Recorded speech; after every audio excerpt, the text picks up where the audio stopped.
मंजिया का कहर गांव का नाम था पाटली।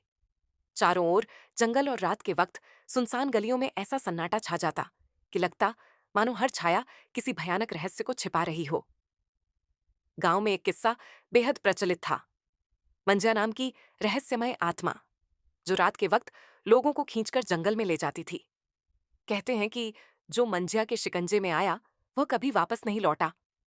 बात 2015 की है, जब शहर से एक युवा पत्रकार अंशुमन पाटली के बारे में सुनकर वहां पहुंच गया। उसका इरादा था इस किस्से की सच्चाई को उजागर करना।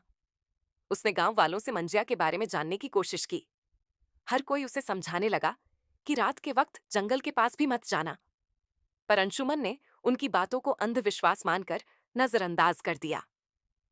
उस रात चांदनी तेज थी। अंशुमन अपने कैमरे के साथ जंगल की ओर निकल पड़ा। एक पुराने बरगद के पेड़ के पास पहुंचते ही उसके कैमरे का लेंस अचानक धुंधला हो गया। उसे कुछ महसूस हुआ, जैसे पेड़ की छाया हरकत कर रही हो। अचानक एक ठंडी हवा चली और पीछे से किसी के हंसने की आवाज आई। कौन है?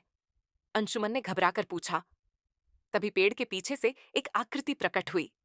एक सफेद साड़ी में लिपटी, बिखरे बाल और जलती हुई लाल आंखें। वह मंजिया थी।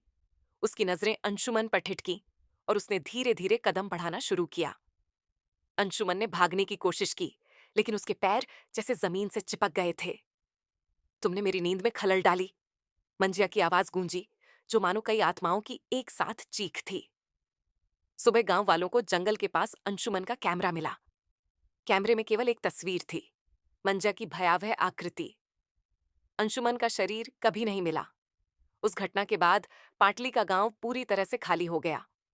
लोग कहते हैं कि मंजिया का कोप अब भी उन जंगलों में भटकता है, किसी और की प्रतीक्षा में। मंजिया को ना छेड़ने की सीख। इस कहानी ने सोशल मीडिया पर टहलका मचा दिया। लोगों ने इसे हॉरर की सच्चाई मानकर वायरल कर दिया। तुम क्या सोचते हो? मंजिया की कहानी महज अफवाह है या उसकी सच्चाई छिपी है? अगर कहानी अच्छी लगी तो लाइक या सब्सक्राइब करें।